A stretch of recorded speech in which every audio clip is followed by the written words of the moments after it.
দ্বিতীয় লড়াই শুরু হচ্ছে। স্থানীয় সরকার নির্বাচন নিয়ে জামায়াত আমিরের বিশাল ঘোষণা। আসসালামু আলাইকুম। জাতীয় নির্বাচনে প্রধান বিরোধী দলের মর্যাদা পাওয়ার পর এবার দেশের প্রতিটি পাড়া মহল্লায় নিজেদের আধিপত্য বিস্তারের ছক আঁকছে জামায়াত ইসলামী। আজ শুক্রবার সিলেটে এক অনুষ্ঠানে জামায়াত আমির ডাক্তার শফিকুর রহমান ঘোষণা করেছেন তাদের দ্বিতীয় লড়াইয়ের কথা।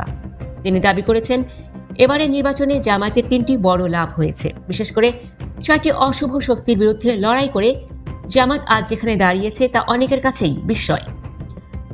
জামায়াত আমিরের এই ইসলামের বাংলাদেশ গড়ার স্বপ্নের নেপথ্যে কী কৌশল কাজ করছে, বিস্তারিত প্রতিবেদনে।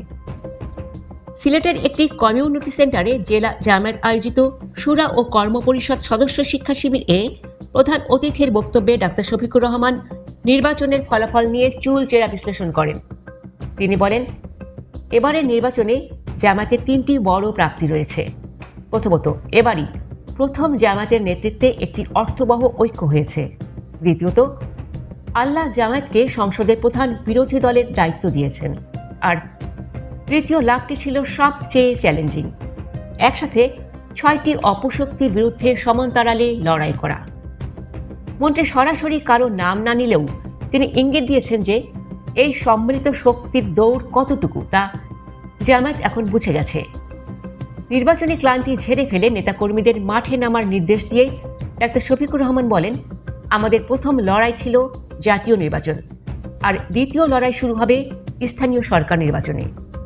তিনি কঠোর ভাষায় নির্দেশ দিয়েছেন, আসন্ন এই লড়াইয়ে দেশের একটি জায়গাও যেন জামায়াতের জন্য খালি না থাকে।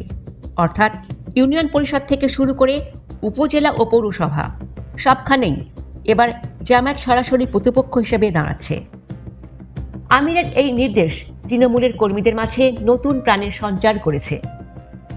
মাওলানা হাবিবুর রহমানের সভাপতিত্বে অনুষ্ঠিত এই সম্মেলনে ডাক্তার শফিকুর রহমান প্রত্যয় ব্যক্ত করেন যে আগামীর বাংলাদেশ হবে ইসলামের বাংলাদেশ এবং মুক্তি পাগল মানুষের বাংলাদেশ। তিনি কর্মীদের নৈতিক ও সাংগঠনিক মানোন্নয়নের উপর জোর দেন, যাতে স্থানীয় পর্যায়ে জনগণের আস্থা অর্জন করা সম্ভব হয়।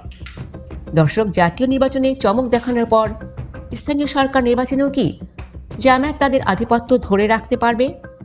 এই 6 শক্তি বলতে ডাক্তার শফিকুর রহমান কাদের ইঙ্গিত করেছেন বলে আপনি মনে করেন? আপনার মতামত আমাদের কমেন্টে জানান।